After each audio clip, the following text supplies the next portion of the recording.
मीरा भायंदर मध्ये मागच्या आठवड्यामध्ये मनसे विरुद्ध व्यापाऱ्यांचा मोर्चा निघाला होता, जो भाजप पुरस्कृत होता। त्या मोर्चा विरुद्ध आज मनसेचा मोर्चा होता, परंतु मनसेचे नेते ठाणे जिल्ह्यातील अविनाश जाधव यांना पोलिसांनी आज सकाळीच ताब्यात घेतलं। त्याचबरोबर मनसेचे जे दुसरे नेते आहे, कल्याणमधील माजी आमदार राजू पाटील यांनाही नोटीस पाठवले आहे। मीरा भायंदर मध्ये येऊ नका हा मोर्चा काढायला मनसेचा मोर्चा होता, ज्यामध्ये मराठी माणूस लाखोंच्या संख्येने आज या मोर्चामध्ये सामील होणार होता।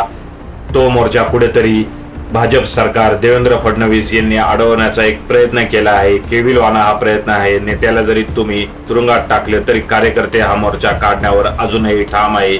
व्यापारी आहेत तर फक्त व्यापार करा, आमचा बाप नका बनवू, असा संदेश मनसेंनी यापूर्वीच या व्यापाऱ्यांना 2-3 फटके देऊन दिलेला आहे।